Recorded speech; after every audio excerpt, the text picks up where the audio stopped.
Hello everyone, welcome to Satyam classes. आप सभी का स्वागत है आज की क्लास में।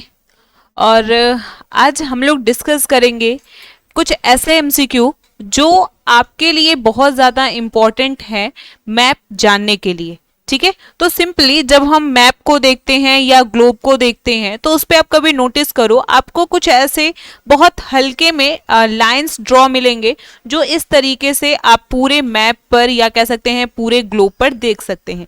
ठीक है, और इसके बारे में ये कौन सी रेखाएं होती हैं इनके बारे में हम लोगों ने बहुत अच्छे से पढ़ रखा है। ठीक है, तो एक बार फिर से मैं आपको बता देती हूँ, ये जो इस तरीके से हॉरिजेंटल आप लाइंस देखते हैं, ठीक है, ये होते हैं लैटिट्यूड्स। ठीक है, ये लैटिट्यूड्स होते हैं। एंड जो इस तरह से आप लाइंस देखते हैं ये लॉन्गिट्यूड्स होते हैं। ठीक है, तो लैटिट्यूड्स एंड लॉन्गिट्यूड से रिलेटेड आज हम एमसीक्यू करने वाले हैं, जो आपके स्क्रीन पर फर्स्ट क्वेश्चन दिख रहा है और ये बहुत ही ज़्यादा इंपॉर्टेंट क्वेश्चन है। दूसरा, मैं उन बच्चों को, जो बच्चे हमसे नए जुड़े, मैं उनको बता देना चाहती हूँ कि अगर केवीएस पीआरटी के लिए आप सच में कंसर्न हो तो आप हमसे जुड़ सकते हो। केवीएस के पूरे केवीएस के अकॉर्डिंग आपको एग्जाम ओरिएंटेड क्वेश्चन कराए जाते हैं एनसीईआरटी बेस्ड। और आज का भी जो टॉपिक है हमारा लैटिट्यूड एंड लॉन्गिट्यूड, ये भी एनसीईआरटी बेस्ड क्वेश्चन है। आई होप आप बहुत अच्छे से करोगे। चलो, तो फर्स्ट क्वेश्चन पर हम आ जाते हैं। फर्स्ट क्वेश्चन आपके स्क्रीन पर दिया गया है, what is the angular distance of a given place north or south from the equator called, यानी कि भूमध्य रेखा से उत्तर या दक्षिण किसी भी तरफ जो हम कह सकते हैं कि एक कोणीय दूरी खींची जाती है, उसे हम क्या कहते हैं। ऑप्शन ए है प्रधान देशांतर प्राइम लॉन्गिट्यूड, बी ऑप्शन है लॉन्गिट्यूड, सी ऑप्शन है लैटिट्यूड्स, या फिर D option none of these. तो बहुत ही आसान सा ये क्वेश्चन है, बहुत ही आसान सा क्वेश्चन है। कोणीय दूरी कहने का मतलब कि आप इमेजिन करो ये 3D में एक कह सकते हैं कि ग्लोब है, एक आपका बॉल है, और बॉल में अगर आप उसके सेंटर में देखोगे तो यहाँ से सेंटर से जो भी हम लाइंस एक हम कोण बनाते चलते हैं, जैसे मान लो कि ये आपका 0 डिग्री हो गया, फिर 1 डिग्री 2 डिग्री 3 डिग्री, इस तरह से हम बनाते जाते हैं। एंड इस तरफ से भी हम 0 डिग्री 1 डिग्री 2 डिग्री 3 डिग्री इस तरह से बनाते हैं। एंड बाद में इनको हम लाइंस को पूरी तरीके से इस तरीके से मिला देते हैं, इस तरीके से मिला देते हैं। तो जब हम 0 डिग्री से 0 डिग्री को मिलाते हैं तो इस तरह से कह सकते हैं कि एक हॉरिजेंटल लाइंस हमें देखने को मिलती है, जिसे हम क्या कहते हैं, जिसे हम कहते हैं लैटिट्यूड। ठीक है, तो करेक्ट आंसर क्या हो जाएगा, फर्स्ट क्वेश्चन का करेक्ट आंसर होगा ऑप्शन सी। ठीक है, देखिए इस पॉइंट को डिफाइन किया गया है कि किस तरीके से हम बीच में अर्थ के बीच में हम सेंटर मान करके एक पूरा इस तरीके से हम दूरी लेते हैं, और उसी दूरी के अकॉर्डिंग हम किस तरीके से ये अपने ग्लोब पर हम लैटिट्यूड्स को बनाते हैं। आप अगर बहुत ध्यान से देखोगे तो इसमें आपको पूरे पॉइंट्स वो क्लियर हो जाएंगे। ठीक है, चलिए नेक्स्ट मूव करते हैं, सेकंड क्वेश्चन पर आ जाएंगे। सेकंड क्वेश्चन आपसे पूछा जा रहा है, विच of the following is an example of a great circle. ठीक है, निम्नलिखित में से कौन सा एक वृहत वृत्त का उदाहरण है। वृहत वृत्त कहने का मतलब है कि आप जब ग्लोब बनाते हो तो हमारा जो ग्लोब है उस पे लैटिट्यूड्स होते हैं एंड लॉन्गिट्यूड्स होते हैं। आप लोग को लैटिट्यूड्स एंड लॉन्गिट्यूड्स के बारे में मैंने पहले ही बता दिया है। अगर पेड कोर्स में हो गया आप इनरोल तो बहुत अच्छे से उसको समझ पाए होगे, और अगर आप पेड कोर्स में इनरोल नहीं होंगे फिर भी आपको वो क्लास जो है वो यूट्यूब पर आपको डेमो क्लास के तौर पे मिल जाएगी। आप उसे जरूर एक बार विजिट करिएगा, बिकॉज वहां पे मैंने लैटिट्यूड्स एंड लॉन्गिट्यूड्स को बहुत अच्छे से डिफाइन करने की कोशिश किया है। ठीक है, तो आप लोगों को वहां पे बताया गया था कि जो लैटिट्यूड्स होते हैं ये फुल सर्कल बनाते हैं। ठीक है, ये सर्कल बनाते हैं, और आप इस इमेज के थ्रू देखो, जैसे जैसे ये पूरा नीचे जा रहा है, ये आप देख सकते हो पूरा एक सर्कल बना रहा है। ठीक है, पूरा एक सर्कल ये बनाता है। एंड अगर हम बात करें लॉन्गिट्यूड्स की, तो लॉन्गिट्यूड्स जो होता है ये सेमी सर्कल बनाता है। ठीक है, तो जब सर्कल बनाएगा तो ये जाहिर सी बात है ये लैटिट्यूड्स है। एंड आपको ये भी पता है कि जैसे जैसे हम पोल्स की तरफ बढ़ते हैं ये सर्कल छोटा हो जाएगा, और सिंपली हम कह सकते हैं कि जब हम इक्वेटर की तरफ बढ़ते हैं तो वो सर्कल बड़ा होता है। और इक्वेटर एक ऐसा सर्कल है जो सबसे बड़ा सर्कल है। ठीक है, जो सबसे बड़ा सर्कल है। ठीक है, चलिए आप यहाँ पे देख सकते हैं जैसे ये बीच में आएगा, आप इस लाइंस को ध्यान से देख सकते हैं, जैसे ये बीच में आएगा ये लाइन, ये सर्कल सबसे बड़ा सर्कल होता है, ठीक है, सबसे बड़ा ये सर्कल होता है। लिखा गया है कि जो भूमध्य रेखा है यानी कि जो इक्वेटर है ये पृथ्वी का सबसे कह सकते हैं ग्रेट सर्कल है, ठीक है, ग्रेट सर्कल होता है। एंड ये जो होता है इक्वेटर जो होता है ये पृथ्वी को 2 पार्ट्स में डिवाइड करता है, जिसे हम northern hemisphere and south hemisphere कहते हैं, ठीक है, northern hemisphere and south hemisphere कहते हैं, ठीक है। चलिए नेक्स्ट क्वेश्चन पर मूव करते हैं। थर्ड क्वेश्चन आपके स्क्रीन पर, topic of cancer, topic of cancer is which of the following, ठीक है, बहुत ही आसान सा क्वेश्चन है ये, बहुत ही आसान सा क्वेश्चन है। फर्स्ट ऑप्शन दिया गया है a type of blood disease, यह एक प्रकार का रक्त संबंधी बीमारी है, ठीक है। बी ऑप्शन क्या दिया गया है कि scientific tool for cancer prevention, यानी कि कैंसर की रोकथाम का एक उपकरण होता है। सी ऑप्शन दिया गया है 23.5 degree north latitude and D option दिया गया है 23.5 डिग्री साउथ लैटिट्यूड। तो आप लोगों को मैप में ही बताया गया है कि इक्वेटर के बाद जब हम नॉर्थ की तरफ जाते हैं, नॉर्थ की तरफ जाते हैं तो 23.5 डिग्री हम नॉर्थ लिखते हैं, 23.5 डिग्री नॉर्थ लिखते हैं। एंड जब साउथ की तरफ हम मूव करते हैं तो जहां पे 23.5 डिग्री मिलता है हम उसे साउथ लिखते हैं, ठीक है। दूसरा पॉइंट्स आपको बताया गया था कि जो 20.5 नॉर्थ है इसे हम ट्रॉपिक ऑफ कैंसर बोलते हैं, क्या बोलते हैं, ट्रॉपिक ऑफ कैंसर बोलते हैं। एंड जो 23.5 डिग्री जो साउथ है इसे हम ट्रॉपिक ऑफ कैप्रिकॉर्न बोलते हैं, ठीक है। तो यही हमसे क्वेश्चन पूछा गया है और इस क्वेश्चन का करेक्ट आंसर होगा ऑप्शन सी, यानी कि 23.5 डिग्री जो नॉर्थ लैटिट्यूड होता है इसे हम कहते हैं ट्रॉपिक ऑफ कैंसर, ठीक है। चलिए यहाँ पे आप देख सकते हैं इस लाइन के थ्रू बहुत आसानी से आप समझ पाएंगे।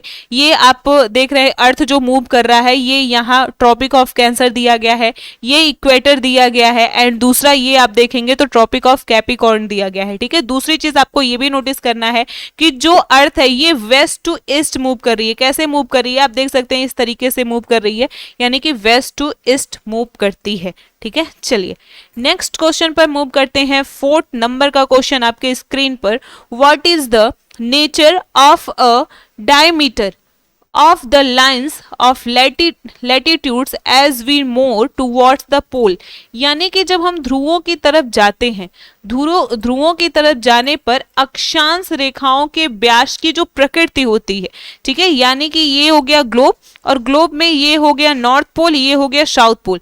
तो जब आप इक्वेटर से पोल्स की तरफ बढ़ोगे, इक्वेटर से पोल्स की तरफ बढ़ोगे तो ये जो कह सकते हैं लैटिट्यूड्स होता है इसमें क्या परिवर्तन होता है, ये स्टेबल हो रहता है या फिर ये डिक्रीज होता है या इसकी जो लेंथ है वो इंक्रीज होती है, या फिर हम कह सकते हैं कि पहले डिक्रीज होगा देन इंक्रीज होगा। तो बहुत ही आसान सा ये टॉपिक है, क्योंकि आपको पता है कि जब हम पोल्स पे जाते हैं तो ये जो कह सकते हैं लैटिट्यूड्स है वो पूरा एक सर्कल ना होकर के एक पॉइंट हमें नजर आता है। ऐसा क्यों होता है, क्योंकि जैसे जैसे हम ध्रुवों की तरफ बढ़ते हैं इनकी जो लंबाई होती है, सर्कल की लंबाई जो होती है वो कम होती चली जाती है, यानी कि इट डिक्रीज, ठीक है। आप देख सकते हो यहाँ पर ये इक्वेटर है, इक्वेटर से ट्रॉपिक ऑफ कैंसर की तरफ थोड़ा सा सर्कल आपको छोटा दिख रहा होगा।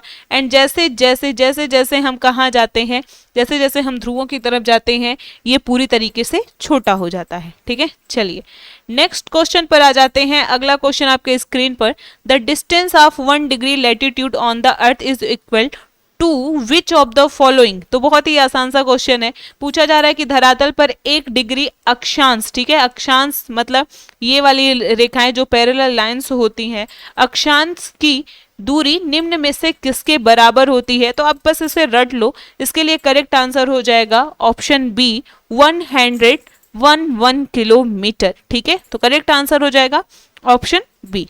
चलिए यहाँ पर देख सकते हो आप, बहुत अच्छी बात लिखी गई है। देखिए यहाँ पर अगर आपसे ये पूछा जाए क्वेश्चन, आप देखिएगा आपको लैटिट्यूड से 2 नंबर्स देखने को मिलेंगे, 179 देखने को मिलेगा एंड 181 मिलेगा, ठीक है। तो कुछ बच्चे इसको लेके कंफ्यूज रहते हैं कि क्या करेक्ट आंसर होगा। एग्जैक्टली जब आपसे ये पूछा जाए कि हमारे पृथ्वी पर टोटल लैटिट्यूड्स कितने हैं, ठीक है, टोटल लैटिट्यूड्स कितने हैं, तो याद रखेंगे कि टोटल लैटिट्यूड्स जो है वो 189 होंगे, ठीक है, 189 होंगे। कुल अक्षांश अगर देखें हम तो आप सिंपली याद रखेंगे 189 होंगे, बिकॉज जो हम कह सकते हैं कि जो पोल्स होते हैं उस पोल्स पर जो डॉट्स हैं या जो बिंदु हैं उसे भी हम काउंट करते हैं। लेकिन अगर पूछा जाए अक्षांश रेखाओं की संख्या, चूंकि यहाँ पे रेखा लिखा था मैंने कट कर दिया, ये गलत लिखा गया था, अगर रेखाओं की संख्या पूछेगा तो 179 याद रखना है, बिकॉज क्योंकि ये north pole and south pole का जो पॉइंट हमें दिखाई पड़ता है वो एक पूरा सर्कल नहीं बनाता है, एक पॉइंट के तौर पे वो उभरता है। ठीक है, तो करेक्ट आंसर क्या हो जाएगा? करेक्ट आंसर हम लोगों ने देख लिया कि जो अक्षांश रेखाएं हैं वो क्या होती हैं कि उनके बीच अगर हम देखें तो 1 डिग्री से अगर हम देखें इंटरवल पे तो 111 किलोमीटर जो होता है इसके बीच डिस्टेंस होता है। ठीक है, नेक्स्ट क्वेश्चन आपके स्क्रीन पर पूछा गया है, apart from the equator which line of latitudes divides the earth into 2 equal part. ठीक है, यानी कि भूमध्य रेखा के अतिरिक्त कौन सी ऐसी अक्षांश रेखा है जो पृथ्वी को 2 बराबर भागों में बांटती है। ठीक है, ऑप्शन ए है 23.5 डिग्री नॉर्थ, बी ऑप्शन है 23.5 डिग्री साउथ, सी ऑप्शन है 66.5 डिग्री नॉर्थ एंड उसी में दिया गया 66 degree and half degree south. ठीक है, एंड डी ऑप्शन दिया गया है नो लैटिट्यूड्स। तो बहुत ही आसान सा क्वेश्चन है, बिकॉज अगर हम देखें तो इक्वेटर के बाद यानी कि 0 डिग्री अक्षांश के बाद 0 डिग्री अक्षांश के बाद कोई ऐसी लैटिट्यूड्स नहीं होती है जो पृथ्वी को इक्वल भागों में डिवाइड करे, यानी कि हम कह सकते हैं नो लैटिट्यूड।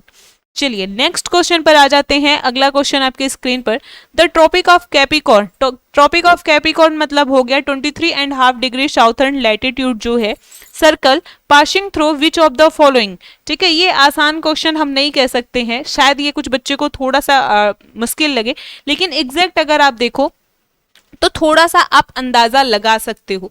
कैसे लगा सकते हो? आप अगर देखोगे तो ये अगर हमने नॉर्थ अमेरिका इसको मान लिया, ये साउथ अमेरिका कॉन्टिनेंट हो गया, ये यूरोप हो गया, ये एशिया हो गया एंड ये अफ्रीका हो गया।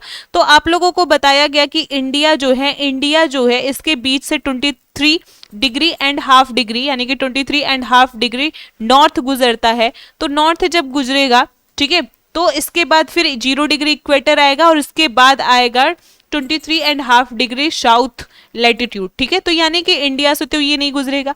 और आपको ग्रीनलैंड का अगर लोकेशन पता हो तो कह सकते हैं कि जो नॉर्थ अमेरिका है, नॉर्थ अमेरिका के ऊपर यहाँ पे आपको ग्रीनलैंड देखने को मिलेगा, बिकॉज ये सबसे बड़ा आइलैंड माना जाता है। ठीक है, तो आप कह सकते हैं सी एंड डी ऑप्शन नहीं होगा।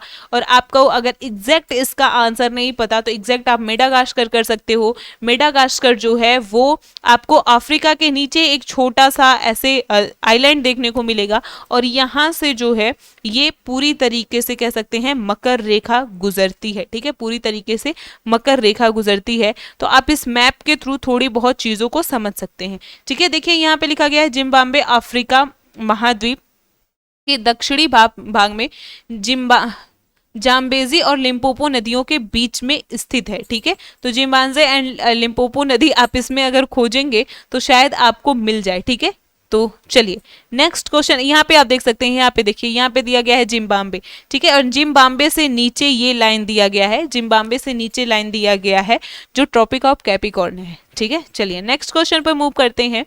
What is the imaginary line that divides the earth in two equal earth is to called. एक बार फिर से पढ़ लेते हैं। What is the imaginary line that divides the earth in two called.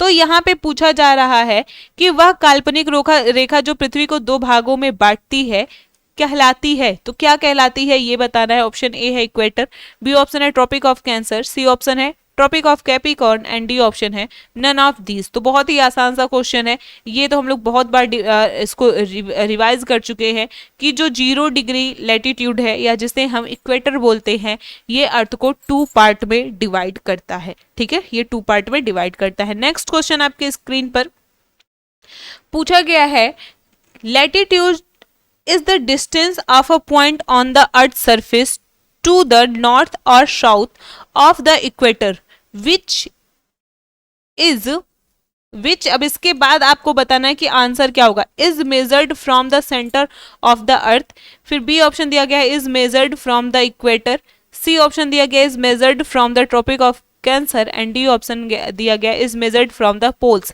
यानी कि अक्षांश भूपृष्ठ पर भूमध्य रेखा से उत्तर या दक्षिण एक बिंदु की दूरी है वो कहाँ से मापी जाएगी। पृथ्वी के केंद्र से, भूमध्य रेखा से, कर्क रेखा से या ध्रुवों से। तो ये भी बहुत आसान सा क्वेश्चन है। अभी हम लोगों ने पहले ही क्वेश्चन किया एंगुलर डिस्टेंस के बारे में, और जब भी एंगुलर डिस्टेंस की बात करेंगे तो वो हमेशा कहाँ से मापी जाएगी, सेंटर से मापी जाएगी। तो इस क्वेश्चन के लिए करेक्ट आंसर ऑप्शन ए होगा। चलिए यहाँ पे आप देख सकते हैं कि लिखा गया है कि जो अक्षांश होता है, जो लैटिट्यूड होता है, वो पृथ्वी की सतह पर स्थित स्थान के भौगोलिक निर्देशांक को वो दर्शाता है। ठीक है, यानी कि प्लेस जो है वो कहाँ पर लोकेटेड है उसको वो दर्शाता है। ठीक है, और इसको मापा जाता है, इसका एंगुलर डिस्टेंस जो है ये मापा जाता है। अगर हम देखें तो ये सेंटर से मापा जाएगा। ठीक है, measured with respect to the centre of earth, ये सेंटर ऑफ द अर्थ मापा जाता है। एंड अगर हम बात करें जो इक्वेटर होता है उसकी वैल्यू जो होती है वो 0 डिग्री होता है। ठीक है, वो 0 डिग्री होता है। एंड आज का लास्ट क्वेश्चन हम देखेंगे, हम 10 क्वेश्चन ही करेंगे। आई होप आपको सारे क्वेश्चन अच्छे से समझ में आए होंगे, और इसके बाद जब हम नेक्स्ट क्लासेस लेंगे तो फिर हम क्वेश्चंस जो हैं वो इंक्रीज करके लेंगे।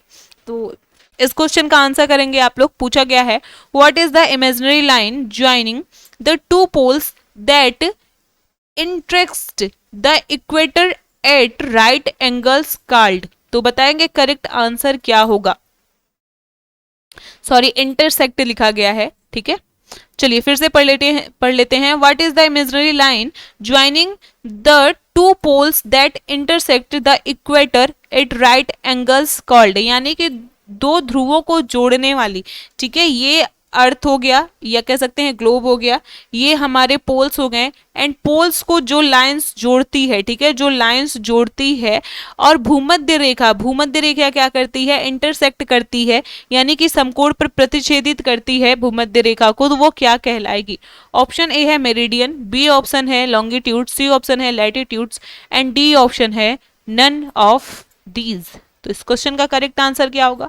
करेक्ट आंसर है ऑप्शन बी। जितने भी लॉन्गिट्यूड्स होते हैं वो भूमध्य रेखा को, इक्वेटर को क्या करते हैं, इंटरसेक्ट करते हैं। ठीक है, तो आई होप सारे क्वेश्चंस आप लोगों को समझ में आए होंगे। जो लोग हमसे नए जुड़े हैं वो चैनल को सब्सक्राइब कर सकते हैं। ठीक है, एंड साथ में जो बेल आइकन है उसे भी प्रेस कर देंगे, बिकॉज ताकि आपको टाइम टू टाइम नोटिफिकेशन मिलता रहे। तो मिलेंगे अपने अगले क्लास में, तब तक आप लोग पढ़ाई करते रहो। Thank you.